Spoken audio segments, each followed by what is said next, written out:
What's going on, everyone? Talen here, and welcome to another account progression video.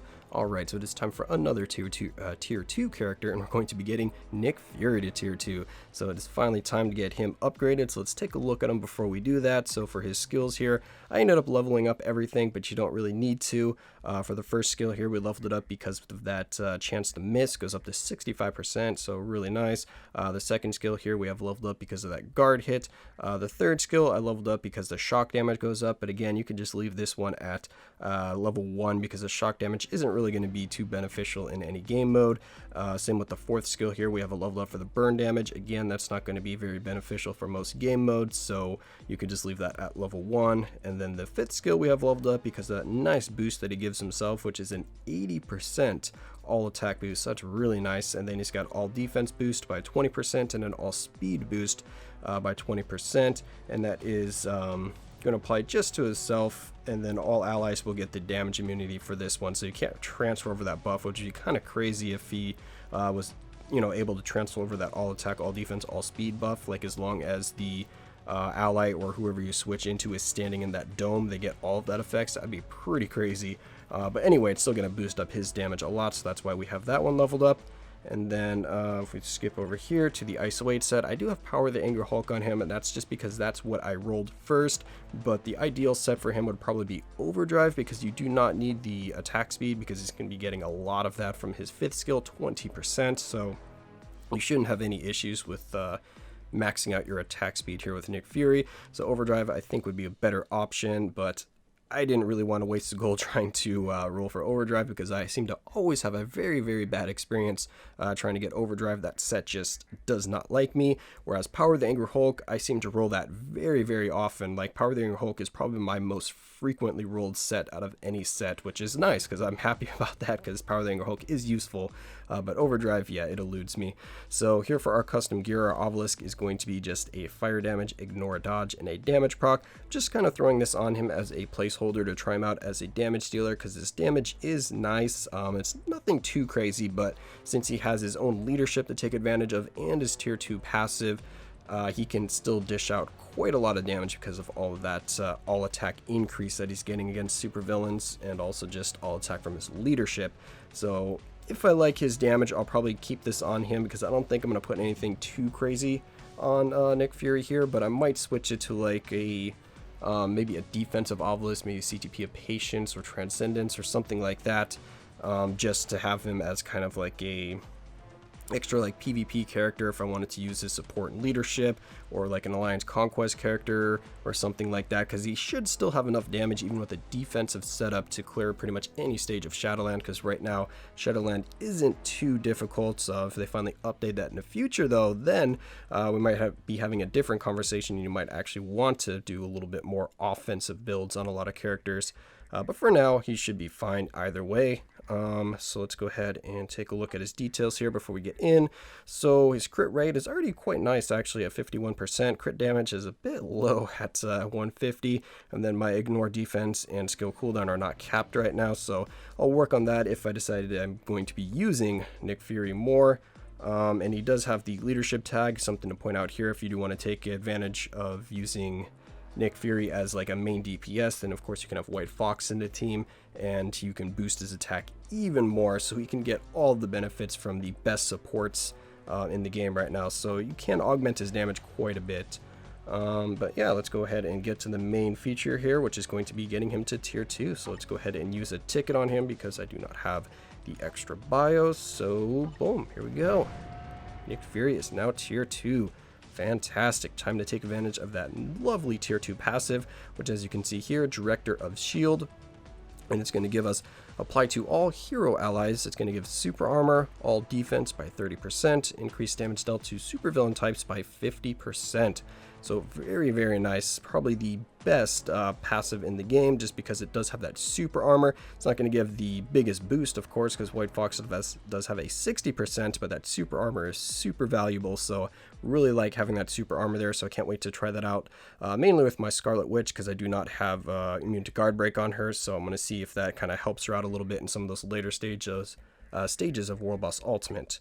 So here we go, Alpha level agent. Yep, he's the cream of the crop. So now that he is freshly tier 2, let's go ahead and try him out a little bit and see how his damage is, and yeah, see how he is as a standalone character, because you definitely, even if you're not going to use him as a character in content, he is definitely worth it just for his tier 2 passive and his leadership, because his leadership, which I didn't show yet, is also, it's a 50% leadership for all hero allies, so it's going to be the second highest leadership in the game, only behind She-Hulk, so very, very nice, and of course it's going to apply to more situations than She-Hulk would, because She-Hulk is for male types, and this is just for as long as you're a hero, you get the all attack increase by 50%, so very, very nice. So yeah, let's go ahead and jump into a little bit of gameplay and see how Nick Fury performs.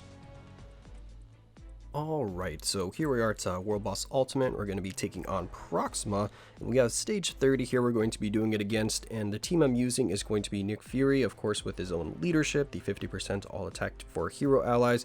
We have Deadpool in there just for the team up bonus that we get a little bit of skill cooldown and physical attack, because that will max out my skill cooldown, so I'll have max skill cooldown with this team up. And then we do have Mantis in here just for her tier 2 passive, which is going to give us 15% ignore defense, and that ignore defense is going to get our ignore defense to max, so we'll cap out our stats that way. So keep in mind, you can definitely boost up his damage a lot more, because you can use supports with him. So if we had White Fox and Coulson in there, we could get a lot more damage out of him.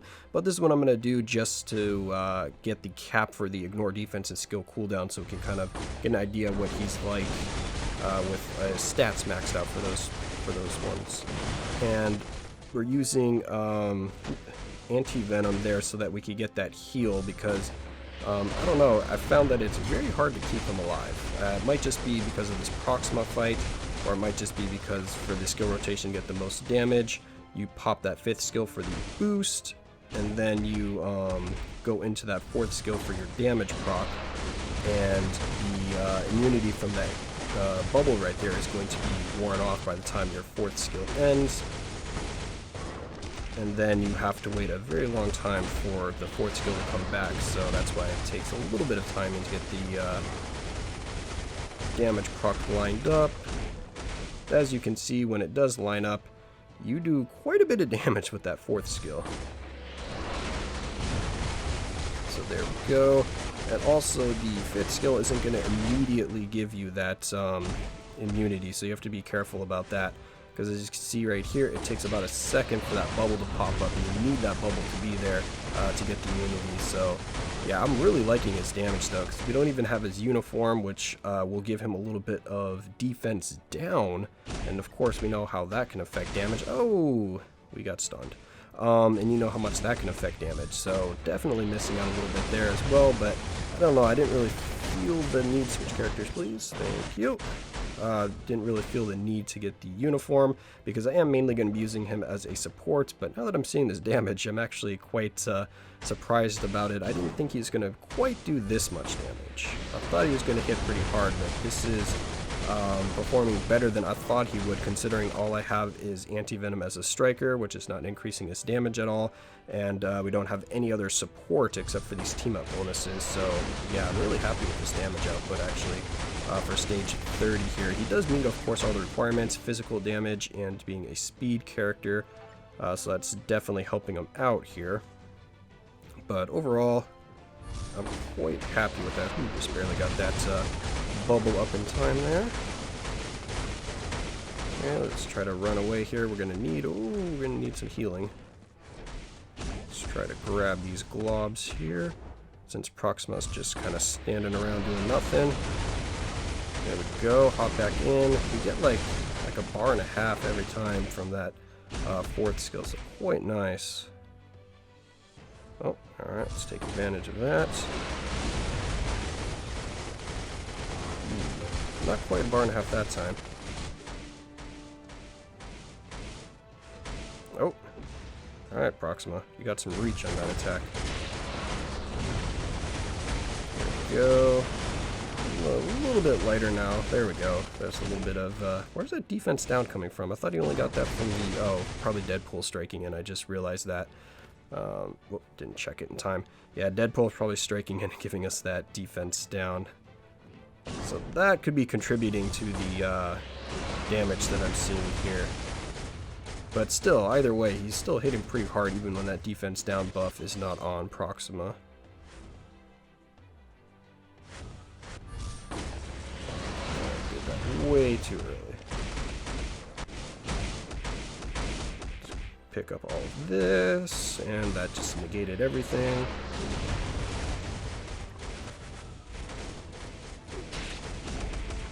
Okay, let's get a little bit of healing again. Probably going to run out of time here just because of how much time I have to waste to... Oh, well, we died here. Because of how much time I have to waste for that fourth skill to come off of cooldown. That fourth skill is a really long cooldown period, so it probably would have been close. Maybe if I was a little bit better with his skill rotation, we'd be able to clear it in time. 6 bars a minute. I think we might have been on pace actually to clear it, so... Yeah, overall, Nick Fury is looking really nice, actually, as just a standalone character, because this was stage 30, like I said, with no damage strikers and also no additional support in my team there, just because I wanted to max out a skill cooldown and ignore defense, so I could pump out a lot more with Nick Fury, because if I put in Coulson and White Fox, that'd be like, what is that, another 105%? Damage against supervillain types, so yeah, that would be a lot of extra damage. And then if we throw in all the strikers, get the damage from the strikers and just the boost from the strikers that they give Coulson now of Nick Fury here. So yeah, a lot more potential to be had here, and I only have a 140 proc on him, so yeah, like I was saying, I was quite impressed with the damage that I was seeing there. I'm not sure how many of those damage procs I actually had that defense down on.